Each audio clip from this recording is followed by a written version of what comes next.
Ya chiquillos, el día de hoy vamos a ver la luz, pero vamos a ver 4 temas: propagación rectilínea de la luz, velocidad de la luz, fuentes luminosas y propiedades de la luz.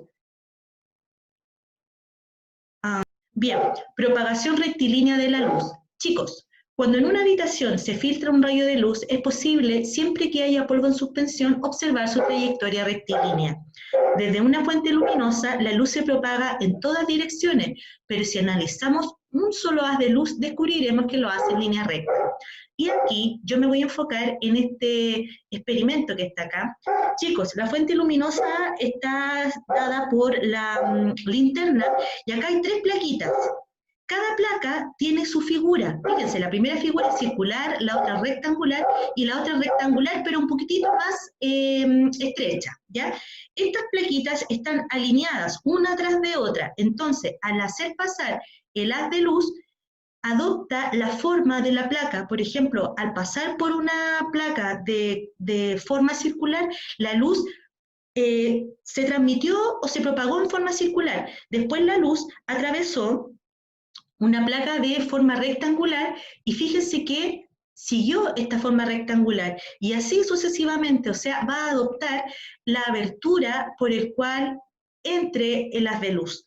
Bien, esa es una forma de decir que la luz, o evidenciar más bien que la luz se propaga en línea recta. Bien, dice, cuando se alinean 2 ranuras y se iluminan desde un extremo, es posible observar que la luz pasa a través de ella. En la pantalla se puede constatar, además, que la luz adopta la forma de la ranura, que era lo que yo les estaba explicando recién. Como esto sucede solo si las ranuras se encuentran alineadas, es decir, una tras de otra. Esto constituye una evidencia de la propagación rectilínea de la luz. Acá, estas dos ¿cómo decirlo? Estas 2 imágenes me quedaron un poco estrechas, pero en fin, lo voy a explicar. Dice, dependiendo de los medios materiales con los cuales interactúe la luz, estos se clasifican en transparentes, opacos y translúcidos. Los transparentes, chiquillos, acá por ejemplo tengo 3 vidrios, uno transparente, uno translúcido y otro opaco. Fíjense el cursor de lo que estoy mostrando. En los materiales transparentes, los rayos de luz atraviesan sin ningún problema, entonces se puede apreciar lo que está pasando al otro lado de este material de vidrio. Acá tenemos un vidrio translúcido, entonces aquí solo algunos rayos de luz atraviesan este material, pero provocando imágenes difusas o no muy claras. Y definitivamente cuando el material es opaco no podemos, claro, pasa la luz, pero muy poquito, entonces no sabemos apreciar lo que está al otro lado del vidrio. Esas son las características de materiales transparentes, translúcidos y opacos. Pero dice, si un objeto opaco se interpone en el camino de la luz, se forma una región conocida como sombra. Ya, bueno, obviamente nosotros sabemos que si estamos, cierto, de pie, recibiendo los rayos de luz, tras nosotros vamos a generar una sombra. ¿Por qué? Porque somos el obstáculo a los rayos de luz del sol. Y dependiendo del tamaño de esta fuente luminosa y de la distancia entre ella y el objeto, se pueden producir las siguientes situaciones. Sombra, formada por la umbra, que sería la forma más oscura, y también umbra y penumbra, y les voy a decir cuáles son las condiciones para que hayan ambos casos. Dice, si una fuente luminosa o foco es pequeña, fíjense que esta ampolletita es muy pequeña y el objeto es mucho más grande que la fuente luminosa. Ya, entonces, con relación al objeto, o bien la distancia entre ellos es significativa, la sombra proyectada por el objeto es nítida, o sea, es una sombra nítida, ¿cierto? Obviamente va a ser más grande que el objeto real. ¿Qué ocurre cuando la fuente luminosa es grande? Aquí la fuente luminosa son los rayos provenientes de una linterna, ¿bien? Y aquí esta pelota de tenis, supongo que es como de tenis, su conexión es inestable. Quiero saber si se está apreciando la imagen, chiquillos. Ya, entonces, estamos acá. Entonces, cuando la fuente luminosa es grande y con el objeto, la sombra se divide en 2 partes, en la umbra y en la penumbra. La umbra es la parte más oscura de la sombra y la penumbra es la parte más tenue y más amplia de la sombra. Bien, ahora, con respecto a la velocidad de la luz, ocurren varias características. Primero, no hay nada más rápido que la velocidad de la luz en el vacío. Ya en el universo, la velocidad de la luz en el vacío es lo más rápido conocido y tiene un valor aproximado de 3 por 10 elevado a 8 metros partido por segundo, o bien 300.000 kilómetros partido por segundo. Generalmente usamos este valor y se simboliza con la letra C minúscula que viene de la palabra celeritas, que en español significa celeridad o rapidez. ¿Bien? Ahora, la velocidad de la luz o rapidez de la luz en el vacío, le pido al compañero si puede mutear, por favor. Ya, gracias.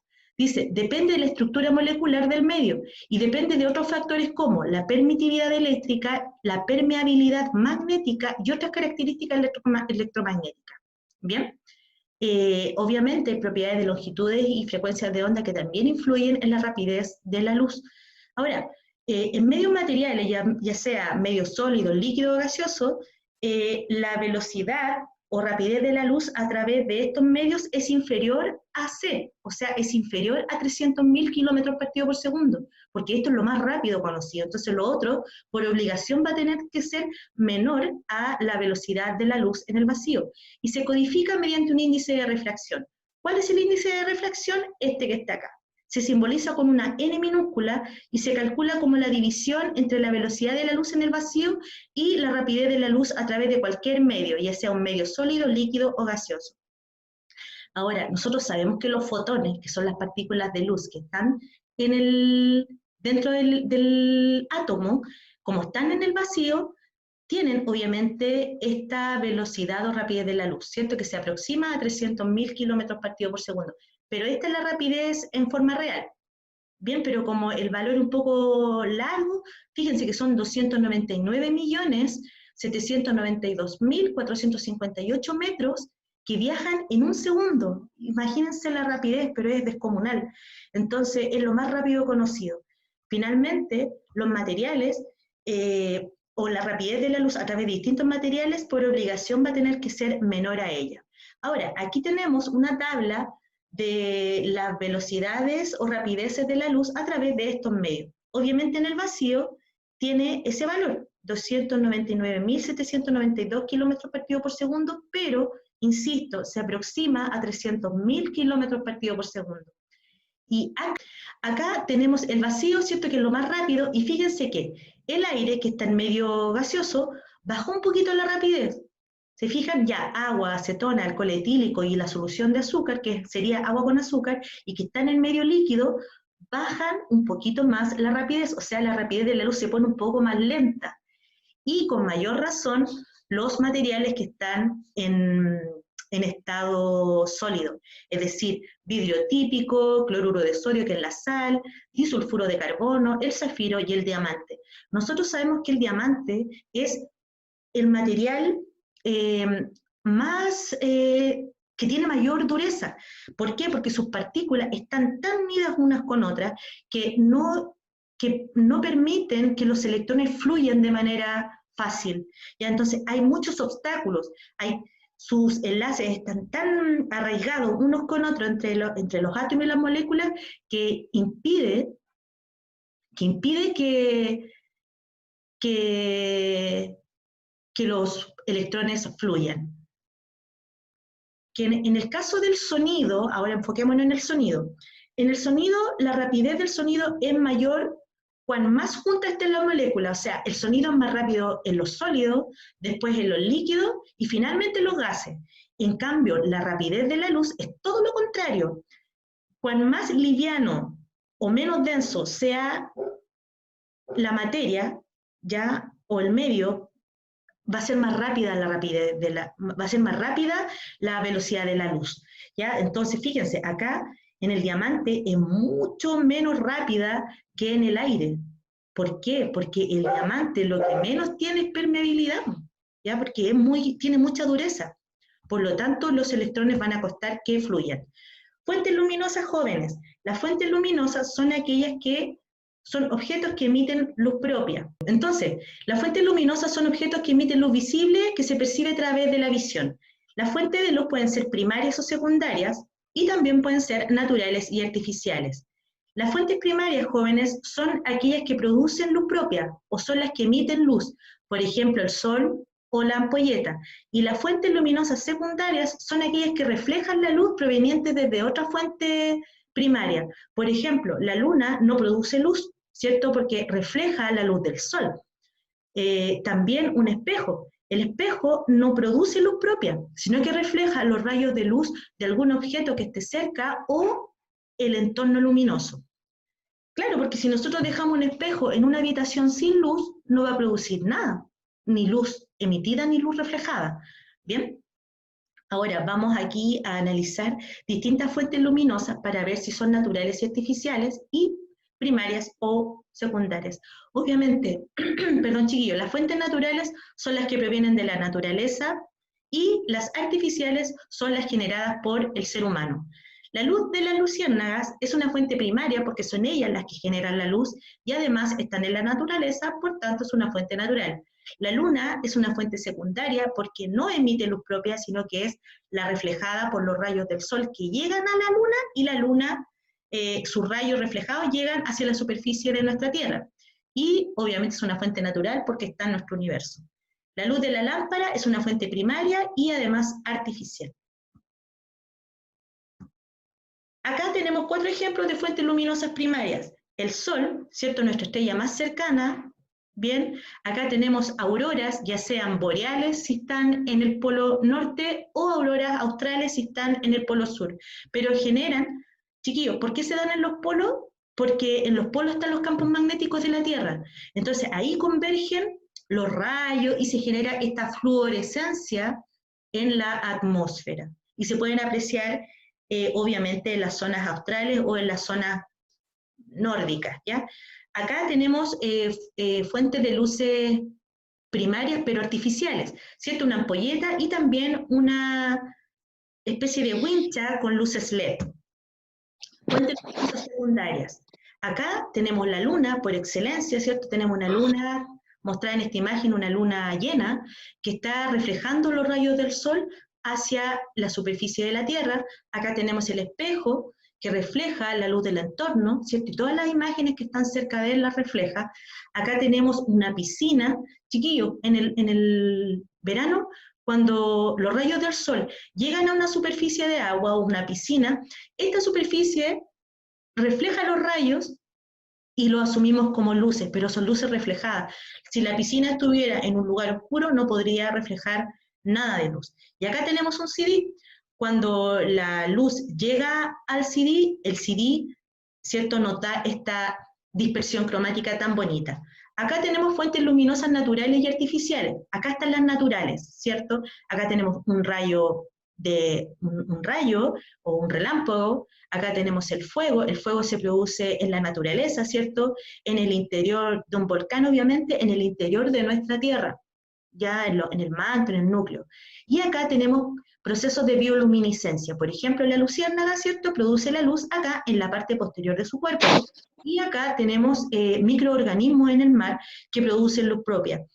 Y generan esta luminosidad tan bonita y característica. Obviamente no se da en todos lados, pues se da en algunas partes de los océanos. En el mar, chiquillos, se da mucha bioluminiscencia. Ustedes saben que en las fosas abisales hay estos pececitos con antenas, ¿cierto?, que permiten que la luz que emiten ellos puedan ver sus presas y poder sobrevivir. También hay medusas que emiten luz propia y también hay hongos, ¿cierto?, que también tienen bioluminiscencia. Se da mucho la bioluminiscencia en la Tierra. Y acá tenemos fuentes luminosas artificiales, una ampolleta, fuegos artificiales, un espectáculo de rayos láser, ¿cierto?, y una linterna. Propiedades de la luz. Nosotros sabemos que la luz se comporta como partícula y se comporta como onda. Como partícula porque la luz son fotones, son cuerpos de luz, y también se comporta como onda. Y si se comporta como onda, comparte estas propiedades que son la reflexión, la refracción y la difracción. Chicos, la reflexión de la luz consiste cuando una onda lumínica o cuando una onda de luz incide en cierto ángulo sobre el límite que separa dos medios. Es reflejada en el mismo ángulo respecto a la normal. ¿Qué es la normal? Lo vimos en la clase pasada, pero igual lo vamos a volver a ver hoy día. La normal, y fíjense en el cursor de de la diapositiva, el cursor, aquí estoy mostrando una recta que cae en forma perpendicular a la superficie, o sea, cae en forma de un ángulo recto, ya formando un ángulo de 90 grados.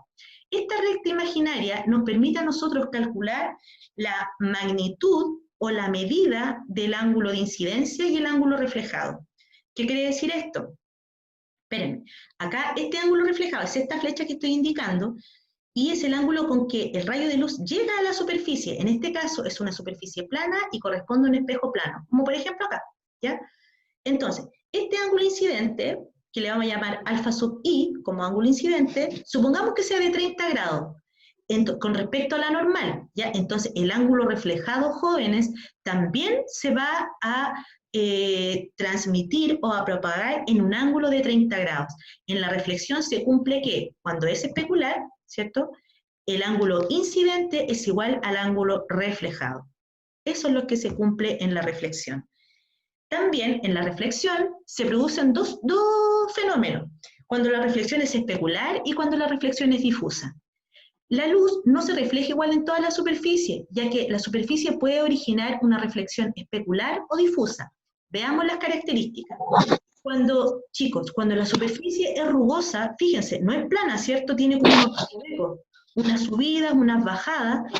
Aquí, en esta superficie, se provoca reflexión difusa. ¿Por qué? Porque los rayos incidentes, fíjense que llegaron en forma paralela, en la misma dirección, pero en forma paralela. Y al incidir sobre esta superficie que no es plana, los rayos reflejados, que son estos que están desordenados, se dispersaron en distintas direcciones. En línea recta, sí, pero en distintas direcciones. Entonces, ¿qué provoca esto? Que la imagen no se vea en forma clara, se vea en forma difusa. ¿Ya? Entonces, acá, cuando la superficie es plana, por ejemplo aquí, se produce una reflexión de tipo especular. Espéculo viene de espejo, o espejo viene de la palabra espéculo. ¿Bien? Entonces, ¿qué indica aquí? Que los rayos que están aquí incidiendo sobre esta superficie plana, fíjense que están todos paralelos, llegan todos en la misma dirección, paralelamente. Y al incidir sobre la superficie plana, se reflejan también en forma paralela, ordenadito. ¿Qué indica esto? Que cuando hay una reflexión especular se ve una imagen clara, una imagen nítida. Bien, entonces la luz incide sobre una superficie pulida como un espejo y esta es reflejada en la misma dirección, lo que permite que se formen imágenes en ella. Y aquí tenemos dos ejemplos. Disculpen. Acá tenemos una reflexión especular. Fíjense que la imagen que está en el lago se ve clarita a la imagen original. Se ve igual, es un espejo. Eso es una reflexión especular. Y acá tenemos una reflexión de tipo difusa. ¿Por qué? Porque la superficie, fíjense que el suelo tiene piedrecitas, unas más grandes, unas más chicas, tiene tierra, ¿ya? Y es disparejo. Y como es disparejo y no es plano, al tener este suelo con agua, la imagen no se ve en forma clara. Fíjense que esta casa se ve rara, pues se ve distorsionada, esa imagen igual. Entonces, esto es un ejemplo de reflexión difusa. Bien, chicos, para que vayan más o menos viendo cuándo o cómo se comportan las propiedades de las ondas. La refracción de la luz, nosotros ya sabemos que es una propiedad de onda, e indica cuando una onda pasa de un medio material a otro. ¿Qué ocurre con esto? Hay una consecuencia en dos sentidos. Primero, que la rapidez de la luz cuando pasa de un medio a otro cambia, ¿ya? Y también ocurre un cambio en la dirección de la onda. Fíjense, por ejemplo, acá tenemos un rayo láser, ¿cierto? Tenemos una especie como de caja o acuario en que pasó este rayo de luz que está en medio gaseoso y al pasar al medio líquido, esta agua media turbia, pero finalmente en medio líquido, cambió de dirección. Fíjense que como que se desinfló el rayo. Si fuera la misma densidad en el medio material, seguiría su trayectoria, pero en cambio no ocurrió eso, cambió de dirección, ¿ya? Y al cambiar de dirección también ocurre un cambio en la rapidez de la luz, ¿ya? Acá, por ejemplo, tenemos otra forma. Tenemos un pez que tiene parte de sus ojos en la superficie del agua y la otra está sumergida en el agua. Entonces, acá se produce una distorsión de este pez. Es como que el pez estuviera como quebrado, por decirlo de alguna manera. Y lo mismo ocurre en este simple, cierto y humilde experimento de poner una cuchara en un vaso con agua o poner en lápiz, ¿cierto? En este caso pusimos un lápiz grafito que está sumergido en este vaso con agua, y también se produce una distorsión de la imagen, es como que se quebrara el lápiz. Y no, si el lápiz no se ha quebrado en absoluto, solamente se provocó un cambio en la dirección de la onda generando esta distorsión en la imagen. Acá, en la naturaleza, y ojalá hoy día tengamos esta maravilla que es el arco iris, se provoca cuando, después de llover, quedan partículas de agua en suspensión. Sale el sol, ¿cierto? Porque el arco iris no sale si no ha salido el sol. Entonces, los rayos de sol pasan a través de estas gotas minúsculas, generando una dispersión cromática. ¿Qué significa dispersión cromática? La luz visible o luz blanca está compuesta por los 7 colores del arco iris. Entonces, al pasar del aire, ¿cierto? Al traspasar una gota que está en estado líquido, se provoca una refracción de la luz, ¿cierto? Se provocó una dispersión cromática. Aquí tenemos el mismo efecto, pero en forma experimental. Tenemos un haz de luz blanca, pasó por el prisma y se separó en los 7 colores del arco iris. Bien, la refracción es un proceso se da mucho y qué más bonito que un arco iris. Acá, jóvenes, tenemos difracción de la luz. La difracción también es una propiedad de onda, ya lo conocemos, se da en el sonido también. Y en el caso de la luz, bajo los mismos criterios.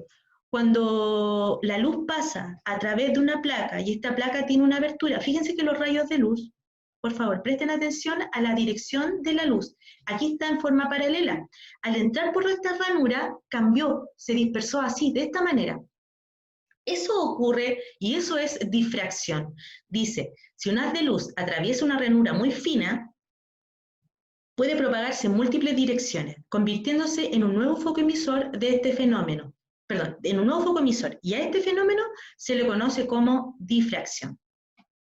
Ahora, para que se provoque difracción a nivel de la luz, se tienen que generar situaciones en que haya longitudes de onda en estas dimensiones. Dicen, para observar el fenómeno de difracción a través de una rendija o abertura, estas rendijas o aberturas deberían tener un tamaño similar a la longitud de la luz. Y fíjense el tamaño, dice, es decir, de los 400 a los 700 nanómetros. O sea, estamos en las dimensiones del 10 elevado a la menos 9.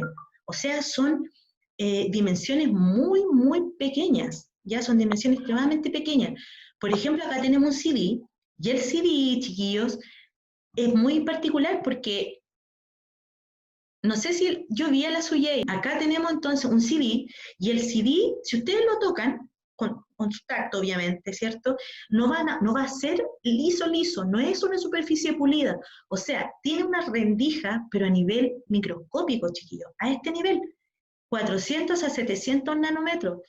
¿Por qué? Porque en esta abertura o en estas rendijas que hay en esta superficie, al pasar el rayo de luz, se refleja o se difracta más bien, perdón por el concepto, se difracta de esta manera, o sea, nos entrega un espectáculo de colores muy bonito. ¿Pero por qué? Porque el CD tiene rendijas, tiene aberturas entre rayita y rayita, ¿ya? Generando la difracción de la luz. La interferencia, chiquillos, es un proceso o es un caso especial de difracción y también de reflexión y de refracción. Fíjense en lo que consiste. Dice, en el año 1801, Thomas Young realizó un experimento que dio pruebas concluyentes sobre el comportamiento ondulatorio de la luz. Este consistió en hacer pasar un haz de luz muy concentrado por dos ranuras muy cercanas entre sí. En aquel tiempo no existía luz láser, claro, estamos hablando de 1800, ya, por lo que no fue sencillo realizar el experimento. Como resultado de su investigación, Young observó una serie de líneas luminosas separadas entre sí, similares a las representadas en el esquema inferior. Entonces acá tenemos un haz de luz que pasó por una primera rendija que tenía solamente un orificio, fíjense, y se dispersó la luz de esta manera. Después pasó por una doble rendija y esta doble rendija tenía dos ranuras o dos aberturas. ¿Qué sucedió con esto? Que los rayos de luz se dispersaron de nueva manera, pero al dispersarse unas con otras se traslaparon, como que se interpusieron unas ondas de luz con las otras, generando máximos y mínimos. Ya en las zonas de, de mínimos se genera la sombra. Fíjense aquí, en los mínimos, que son los valles, fíjense que esta es una onda de tipo periódica o sinusoidal. No periódica, pero sinusoidal. ¿Ya? Entonces, acá tenemos máximos que se generan como máximos de luz y los mínimos generan sombra. Fíjense, máximo luz, mínimo sombra, máximo luz, mínimo sombra. Entonces, se generan estas interferencias.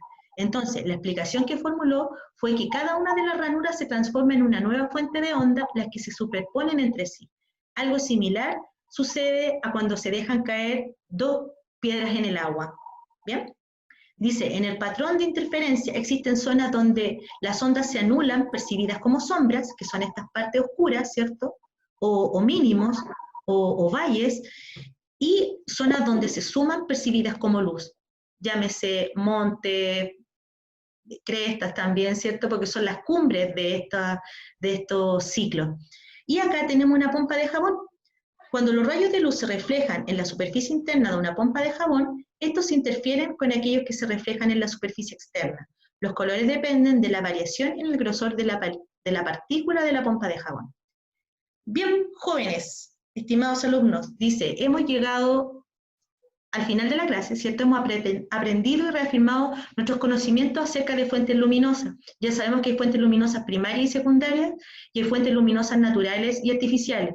Y también vimos las propiedades de la luz, que son la reflexión, la refracción y la difracción. La interferencia es un caso especial de difracción. También vimos la velocidad de la luz. Recuerden que no hay nada más rápido que la velocidad de la luz en el vacío, ya sea a nivel atómico, ya sea en el vacío del espacio, ¿cierto? Los agujeros negros absorben estas luces que tienen alrededor, ¿cierto? Y se generan esta particularidad en el universo. Y también vimos que la luz se propaga en línea recta, lo que no significa que se propague en distintas direcciones. Sí se propaga en distintas direcciones, pero en línea recta. Chiquillos, esta semana, la próxima, perdón, vamos a hablar del efecto Doppler en la luz, que también se da en